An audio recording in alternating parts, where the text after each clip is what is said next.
say you'll catch me.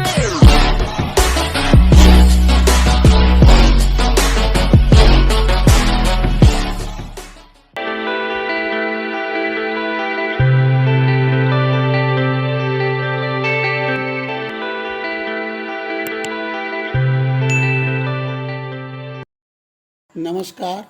आज हम प्रश्नावली 6.1 के प्रश्न हल करेंगे।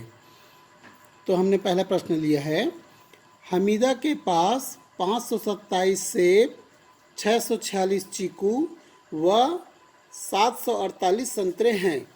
इन्हें बराबर बराबर फलों के ढेरों में रखना है। बड़े से बड़े ढेर में कितने फल होंगे? और दूसरा है कि कुल कितने ढेर बनेंगे। एक ही प्रश्न के अंदर दो प्रश्न हैं। पहले हमको ज्ञात करना है कि बड़े से बड़े कितने ढेर बनेंगे फलों के, और दूसरा इसी में निकालना है कि कुल कितने ढेर बनेंगे। तो इसमें बड़े से बड़े ढेर बनाने का तात्पर्य क्या है कि हमको क्या ज्ञात करना है? महत्तम समापवर्तक ज्ञात करना है। तो महत्तम समापवर्तक ज्ञात करने के लिए हम क्या करेंगे? भाग विधि का उपयोग करते हैं। इसके लिए कोई भी विधि उपयोग करके महत्तम समापवर्तक ज्ञात कर सकते हैं। तो हम यहाँ पर भाग विधि का उपयोग कर रहे हैं।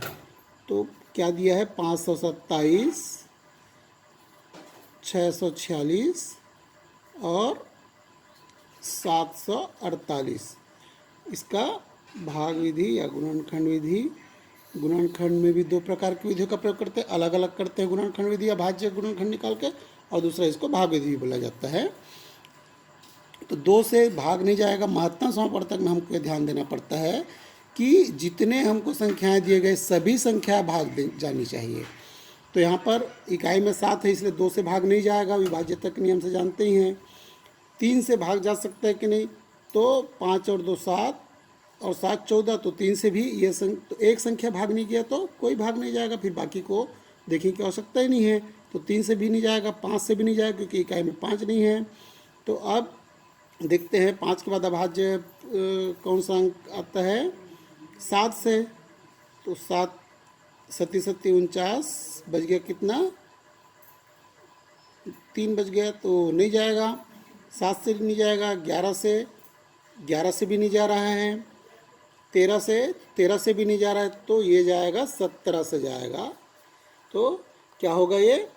17 तिया 51, 17 एकम 17, तो ये भी 17 से चला जाएगा। ये होगा 17 तिया 51 और 17 हो जाएगा 8 136, और यह जाएगा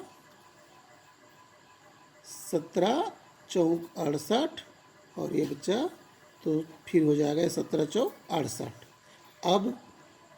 अब ये संख्या 31 अभाज्य संख्या है, इसलिए यह अब पुनः भाग नहीं जाएगा। इस प्रकार महत्तम समापवर्तक क्या आया? महत्तम समापवर्तक बराबर आया 17। अतः क्या होगा ये? बड़े से बड़े ढेर में कितने फल होंगे? अतः बड़े से बड़े ढेर में 17 फल होंगे। 17 फल होंगे। अब दूसरा चीज़ है कि कुल कितने ढेर बनेंगे। तो कितने ढेर बनेंगे? तो अब देखिए 17 से भाग गया, 17 से मैं भाग दिया 527 को, कितने बार में गया? 31 बार में। अर्थात इसका तात्पर्य ये है कि 527 के कितने ढेर बने? 31 ढेर बने। वैसे ही 646 के कितने ढेर बने? 17 17 का 38 ढेर बना। और 748 का 17 17 का ढेर बना 44 ढेर बना। तो कुल कितने ढेर होंगे? तो ढेरों की संख्या क्या हो जाएगा? ढेरों की संख्या बराबर यह हो जाएगा 31 प्लस 38 प्लस 44। अब इस प्रकार तो बराबर कितना हो जाएगा? 8 4 12, 12 1 13 का 3, हासिल 1 आया, और 4 4 6 10, 10 रे 11, तो 113। अतः क्या हो जाएगा? कुल 113 ढेर बनेंगे।